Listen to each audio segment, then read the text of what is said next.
Welcome to the Wind Up with Will, everyone. I'm your host, Will, here with another episode. And today I'm going to be talking about the NFL. I've been wanting to do a video recently on the NFL, so today we're going to get into that. I got to do a video real quick because I got to set my fantasy lineups for this week. I put it off every week until Thursday, unfortunately. But some things I want to cover right now in the NFL season is I'm going to go over some of the games this weekend. I'm actually traveling to the Cowboys game this weekend in Dallas to see them play the Eagles. I'm super excited for that. My first game in Dallas. I've seen them play three other times, twice in Nashville and once in Cincinnati. So I'm super excited to go see the Cowboys play in Dallas. But I'm going to go ahead and go over kind of the season so far. It's going to be very brief because if I did the whole season and who's beating who, it would be a very long video. I've only got a few minutes here. So I'm just going to go over the division leaders currently and some teams of interest. So leading the AFC East, we have the New England Patriots, who are 9-2. The AFC North has the Steelers leading that at 6-4, but the Ravens are trying to mount a comeback. The AFC South, the Indianapolis Colts are 8-2 and lead that division. The AFC West, surprisingly, the Denver Broncos are 9-2 and lead that division over the defending AFC champion Chiefs. And the Chargers are kind of in the mix there as well. In the NFC East, unfortunately, the Philadelphia Eagles are leading that division at 8-2. Cowboys are a distant second. The NFC North, the Chicago Bears are 7-3 and lead that division. That is wild to me. I thought they would maybe be improved, but that is crazy to me that they're just winning that division at the moment. NFC South, the Tampa Bay Buccaneers have a slight lead over the Carolina Panthers. They with a 6-4 record. The Panthers are 6-5. They just had one more loss. That's why the Bucs lead. Bucs have also played kind of a tough schedule so far, so that's kind of why they have those losses there. And then the Los Angeles Rams are 8-2, lead the NFC West. So some interesting things here. One, that the Cowboys have started out so bad. The defense has just been horrible at times, just not getting stops. But trading for Quinnen Williams will hopefully help the defense. It's very sad that just a couple weeks, I think it was last week. Marshawn Kneeland for the Dallas Cowboys unfortunately took his own life, and that was very tragic news for the Cowboys.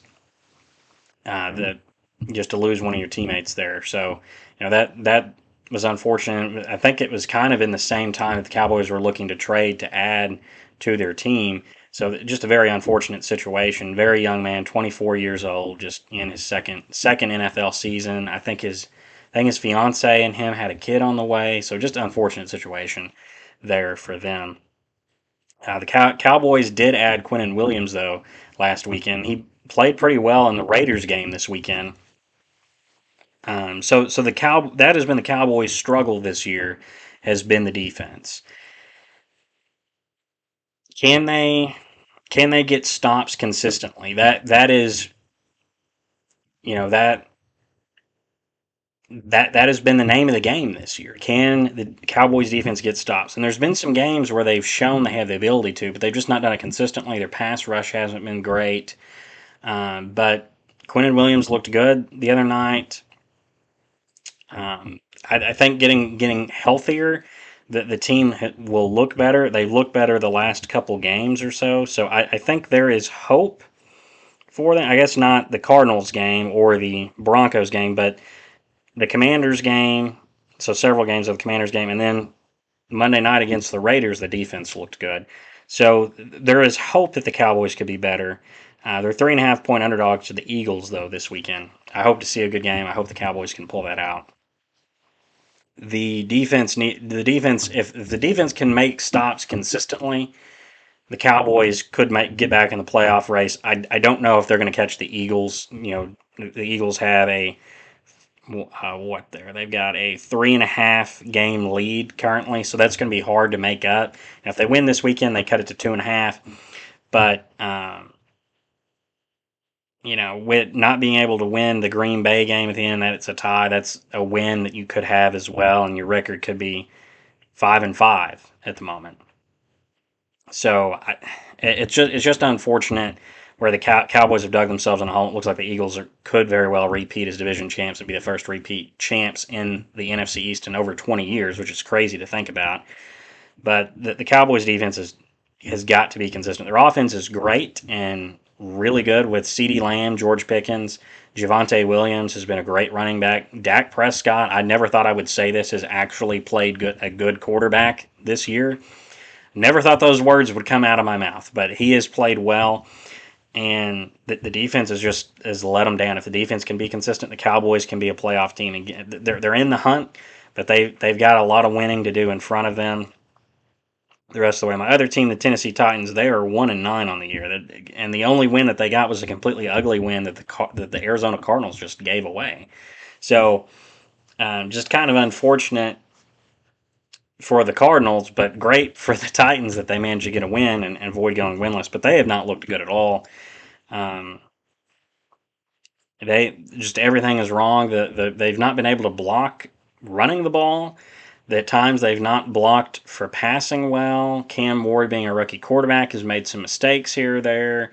And there's also been a ton of coaching decisions, especially earlier in the year when Brian Callahan was still the head coach, of just some decisions of, well, like in the Broncos game, of, well, we're going to play super conservative and run the ball the whole half. And when it gets to 30 seconds left in the first half and we're backed up on our own 1 yard line, then we're going to throw the ball and hope to make something happen. Where if we just run a couple plays, we run the clock out, make them use their, I think they had one timeout, maybe two, use that, run the clock out, go to half, and I think it was a close game. But instead, we want to try and go for it, pass 3 downs, punt. They've got their timeout left with like 30 seconds still left in the game, and of course they score. So there's just decisions like that have been throughout the year of just not managing the clock well or making good decisions. And the Titans hopefully can get that sorted out in the offseason when they hire a new head coach. But I'm hoping to see improvement as the year goes along as well. There's been moments where Cam Ward has looked really good, but he's a rookie quarterback, and the wide receiving core has, with Calvin Ridley being injured, Elite Io Manor, I struggle to pronounce his name, and then DK just went down. The other rookie, he just got injured. Io Manor has had moments of being good, but there's moments where he's dropped easy passes. They've got to improve the wide receiver in the offseason. That is their key issue. Gunnar Helm is really underutilized. Every time he touches the ball, it's a positive play at 5, 6, 7, 8 yards. So I don't know why he's not involved more in the offense. And the defense is not that great. The Titans need a lot to improve. They are definitely in the conversation one of the worst teams this year, and that's tragic because I thought coming into the year that they're not a playoff team, but maybe they can go out there and win 6 or 7 games, But I think we'd be lucky to win 2 or 3 games. It's been a rough year for the Titans. So, but I've harped enough on my teams. We're going to go into some of the other teams. So I gave the division leaders the teams kind of still in the playoff hunt at the moment. Let's honestly just look at the seeding, what it would be currently. So the wild card teams in the AFC right now would be the Buffalo Bills at 7-3, the Chargers at 7-4, and the seventh seed would be the Jacksonville Jaguars at 6-4. With the Houston Texans at 5-5, the Kansas City Chiefs at 5-5, and the Baltimore Ravens at 5-5 on the outside looking in. You've got the Dolphins that are 4-7 that I guess are still technically in the hunt, and the Bengals are 3-7. Joe Burrow has a chance to come back maybe next weekend, so maybe they can make a run, but got to do a lot of winning in front of them. And the Bengals have put themselves behind every year with Burrow getting injured, them losing a bunch of games early, then him coming back and trying to win out. They nearly did it last year, just missed the playoffs, but well, actually, I don't think he maybe missed one game last year to injury, but they dug a huge hole and won a bunch in a row to kind of come back and still just miss the playoffs. But technically, no teams have been eliminated yet. It looks like from the playoffs, so everyone's technically still alive. But we know there's teams that really have no shot at making the playoffs, like the Titans and the Giants. Those teams are not going to make a run at the playoffs. But it's interesting that the Chiefs are 5-5 on the year. Like they're the team that everyone picks seemingly every year to go to the Super Bowl or win it, and they have just struggled. They have lost some games, losing to the Eagles in the rematch in Week 2 by 3 points, losing to the Chargers by 6 in Brazil, losing to the Jaguars by 3, losing to the Bills by 7, losing to the Broncos recently by 3. They've found ways to lose some close games, and it's only kind of fitting that it's happened because last year they won every one of those games. They won every one-score game. That any game that was close, they found a way to win it somehow. And some people, there might have been some controversial calls that went their way a couple games, and some of it's just that they're a good team. Some of it's just luck. Well, now luck has caught up with them. They've regressed to the mean where they're not going to win every close game, and so they've lost a bunch of them this year, just narrowly, and so that's why they're 5-5. But I think they're still a playoff team. The Broncos, if they can just take care of business and win down the stretch, they're going to win the division and maybe be competing for the 1 seed in the AFC. But the Chiefs are still a dangerous team. You can't overlook them. I think they've got. Do they play the Broncos anymore? Yes, they play the Broncos one more time at Kansas City. So if they can get back in the mix, maybe that game late in the year means something. But they are 3.5 games behind the Broncos right now, so they got some ground to make up. The Ravens are a team interesting too because they're a team everyone was high on coming into the year. Lamar Jackson's been injured. They've had other injuries. They're starting to try and make a comeback. And the Pittsburgh Steelers, which lead the division, Aaron Rodgers just has a fracture in his wrist, and their backup's Mason Rudolph at quarterback. So it's going to be interesting to see, can they continue to win? Can their defense continue to step up to the plate and win games for them without Rodgers at quarterback? Moving over to the NFC, the wild card teams currently are the Seahawks at 7-3, the Packers at 6-3-1, and the 49ers at 7-4. The Detroit Lions are just on the outside looking in at 6-4. The Carolina Panthers are on the outside at 6-5. And still kind of in the mix are the Cowboys at 4-5-1, the Vikings at 4-6, and then you've got like the Cardinals and Falcons at 3-7, and then the other teams at the bottom, Washington, New Orleans, and the Giants, that are kind of out of the picture. But so like I said earlier, the Cowboys, if they can win down the stretch here, they've got a chance to get back in the playoffs, especially with their offense. They have a chance to win games and get back in the fold. The Panthers have been a surprise playing at 6-5 that they have played that well and are in a chance to maybe even win the division. With the Buccaneers having struggled recently, the Bucs have lost 3 of their last 4 games, which has put them in the situation where they're in, where they went from leading the NFC to being the 4th seed currently. The Eagles would have the 1 seed currently right now, according to this, based on head-to-head win percentage. I think they played each other earlier, and the Eagles won. But it's a very interesting playoff situation that teams that I picked to win this year, the Packers, 49ers, and Lions, are in the 2 last wild card spots or on the outside looking in. The NFC North has been great this year with the Bears of how good they've been. The Packers have been good. They were the team I picked to win the Super Bowl. But they have had some struggles recently where, Micah Parsons hasn't lived up to quite to expectations getting sacks. Now, I think he's got quite a few quarterback pressures, but he's not quite got the sacks or tackles for loss. And they've also found ways to lose some close games here recently. They lost to the Panthers by 3. They lost to the Eagles by 3. They barely beat the Giants by 7. The Packers have had their issues this year and have found a way to lose games.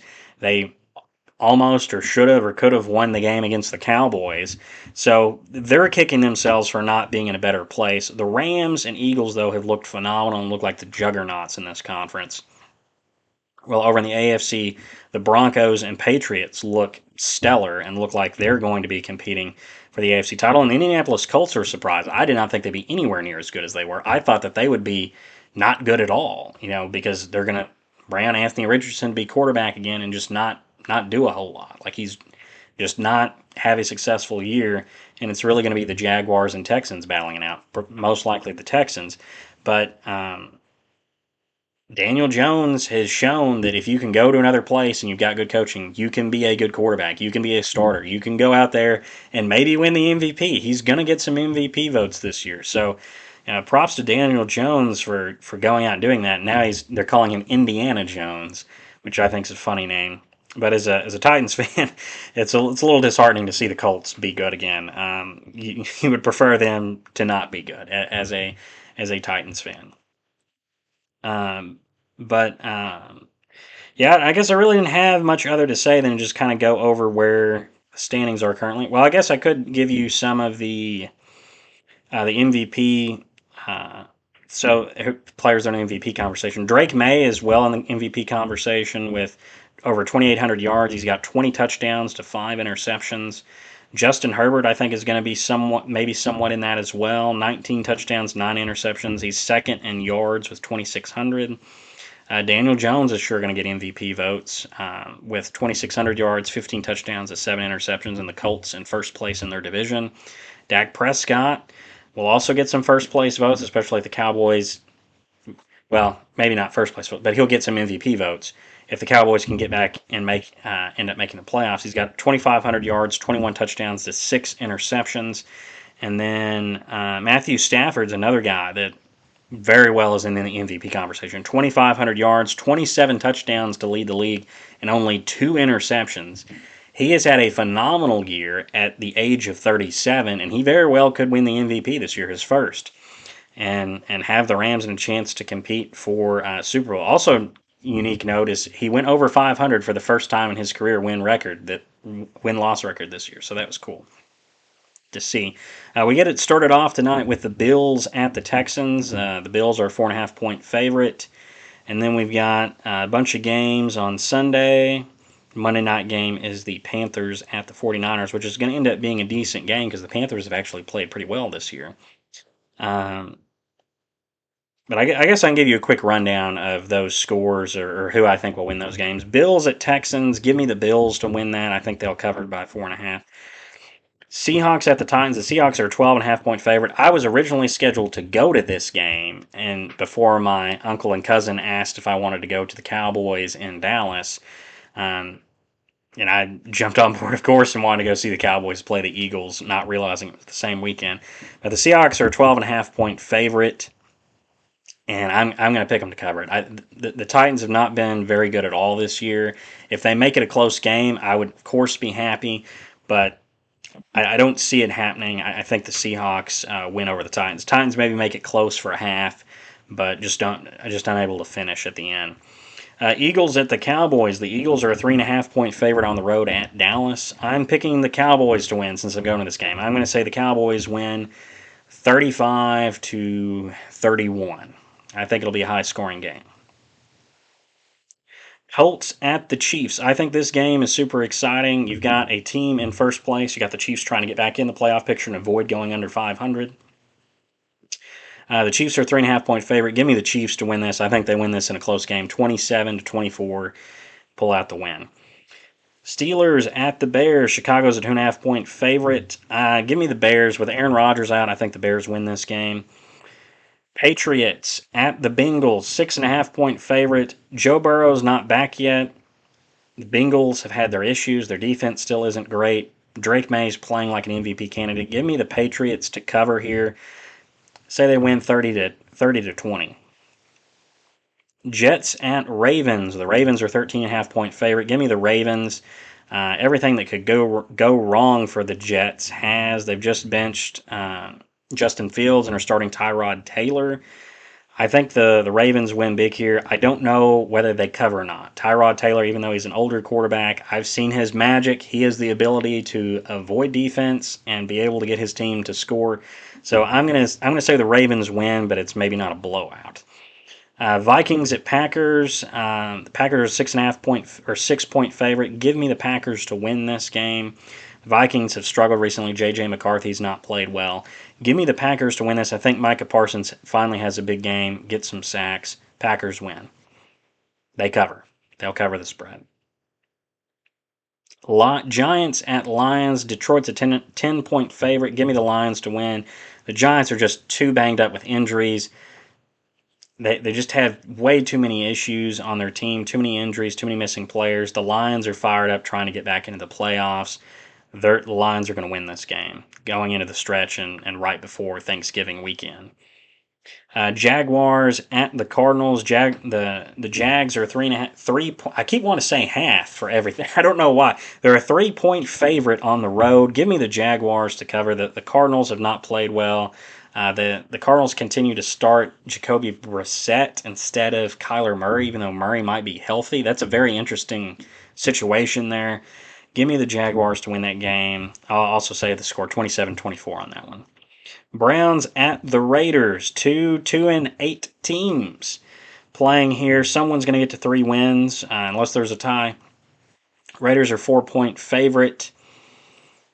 Give me the Raiders to win just because they're at home and the Browns just seem to be in a quarterback carousel of just trying different guys at quarterback. Give me the Raiders to win.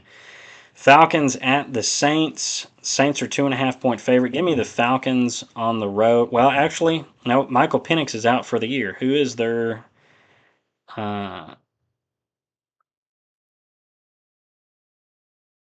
Kirk Cousins is gonna. Yeah, I forgot Kirk Cousins was their backup.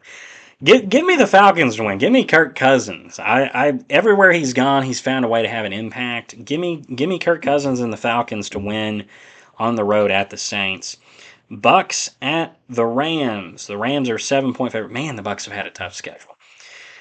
Um, give me the Buccaneers. I think they go on the road and get an upset. I've picked the favorite in a lot of these. Give me the Bucks to win on the road. Close game. I say they win a last-second field goal, 31-28. Then the Monday night game is the Panthers at the 49ers. 49ers are a 7-point favorite. Give me the 49ers to win this. I think the Panthers make it close. They make it interesting. 49ers, though, win by 7, 27-20. That's all I got for this video. Hopefully, I know I say this all the time. I'm off Monday because I'm flying back from Dallas. I'm going to try and get a video out Monday as well. Maybe record several videos, and then I can just upload them through the week. But that's all I got for this video. Let me know your thoughts down below of the NFL season. Who's your MVP pick? Who's going to win the Super Bowl? Let me know in the comments down below. See you all in the next video. Bye-bye.